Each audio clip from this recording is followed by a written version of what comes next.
Okay, welcome back. Rajesh Bhatia is now joining us on the program, a CIO at ITI AMC. Rajesh, good afternoon. Good to have you with us here. Thanks very much for your time. You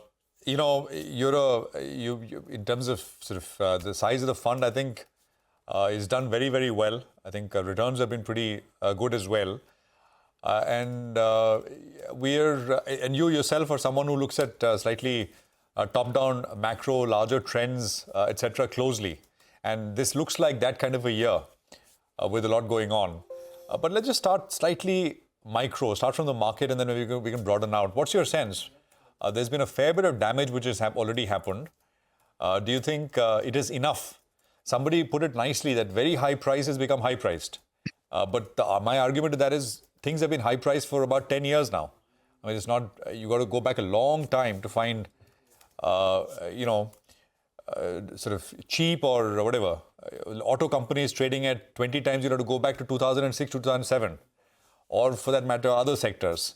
So what's your sense? Has enough damage happened?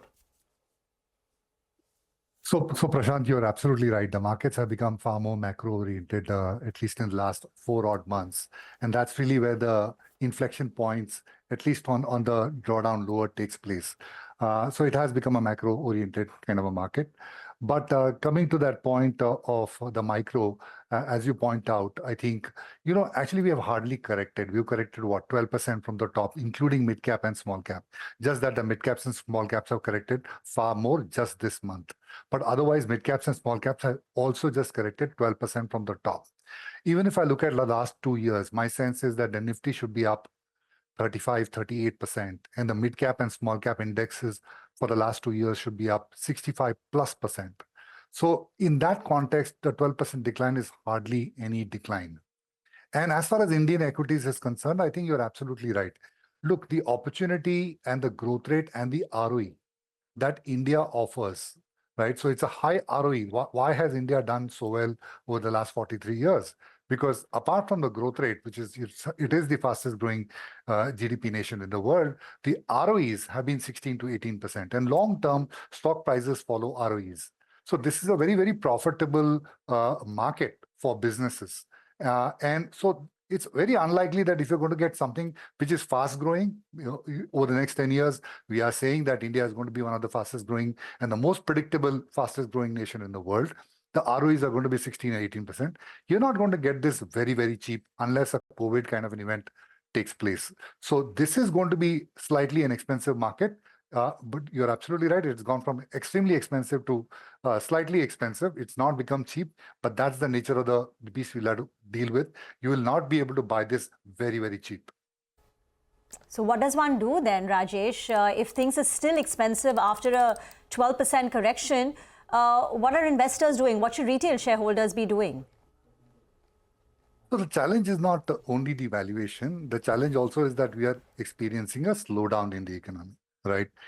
And this is partly on the back of the fiscal consolidation that we've been seeing since the COVID times. And even next year, I mean, the fiscal deficit will go from 4.9, which is this financial year, and the government plans to make it 4.4. So fiscal will be a drag even next year, and which means that's not going to trigger your upturn. Now, given what's happened globally as well, with the dollar going up, with the interest rates globally going up, that has led to your Fed not being able to cut rates, and also that has implications for monetary policy, which means we'll not be able to cut rates as well. So you don't have a fiscal lever to drive up growth. You don't have a monetary lever to drive up growth. So the challenge is that we are into a slowing economy and the valuations are still high.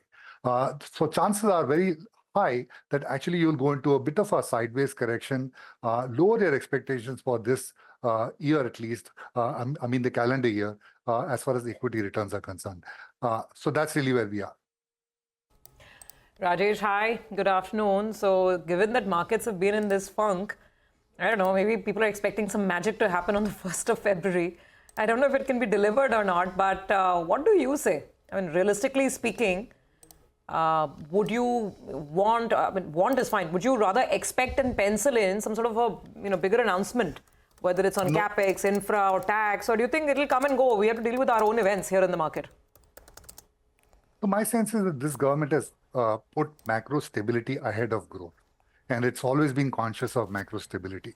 The fact that, you have to bring your fiscal deficit down because at 85% debt to GDP, we are among the highest or higher emerging market debt countries. So we will need to consolidate our fiscal deficit. So don't expect your fiscal deficit to rise and be a tailwind to growth.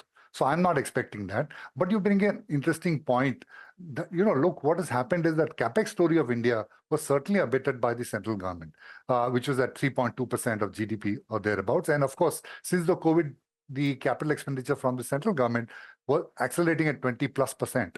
Last year, which is this financial year, it's gone down because, we've underspent. And next year, even if you take a nominal GDP growth rate, which will mean that, that tailwind from the government capex is definitely slowing down. What does it mean? And that's a question that we are also asking. What does it mean for order book growth for capital good companies, for instance? So those are the challenges that I think we will have to kind of navigate. Expect a lower fiscal deficit. Expect no tailwind from that. And that means that we will continue to be in a bit of a challenging environment for the next 12 months at least. All right. Hi, Rajesh. Good afternoon and good to see you. When I recall you were pointing this out that in terms of sectorial churn, I think you were liking tech as well as pharma towards the end of the last quarter. And you were saying a lot of these cap goods, railways, defense plays, they seem to have run its course. Now, these stocks have corrected. Post the correction, would you have a relook at it? So, as Prashant said in the beginning, these have gone from extremely overvalued to overvalued companies. They're still not cheap. And given the headwind that you were expecting some of these businesses means that, you have to curtail your enthusiasm, as far as those sectors are concerned. But we still continue to like IT, pharma, telecom. Private banks, I don't think they'll make too much money for you, but it'll be a good place to be in. Insurance, again, these are very well-valued companies. You'll have to watch for some risk in the budget that may come. But I think these are the places where there's value, private banks and insurance companies, but don't expect too much in terms of returns either. Okay, don't expect too much. So basically, curb your enthusiasm, right? As the title of that old show goes. Yeah, curb your enthusiasm. But single stocks, there will always be opportunities, right? In any kind of market, there is stuff which is. And do you think broadly, Rajesh, the market has changed in terms of what it will reward? So high PE, for example, did very well through the last couple of years, but maybe it has already changed, right? We're already, and it'll slowly start to show up everywhere. But which means that you've got to start to look at some ideas in the value space. Domestic-oriented companies, not too much dependence on China or the US, available at decent P multiples. And I'm sure there are those kind of opportunities as well. You'd like to take us through where to look?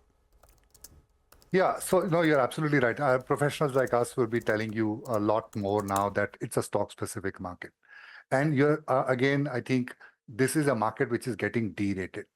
So the derating means that the companies with the highest PE, those are the ones that become risky. Even if they're delivering, they become the riskiest to own because, you'll have a drawdown in terms of price earnings as well. So now when you say stock-specific, what does it mean?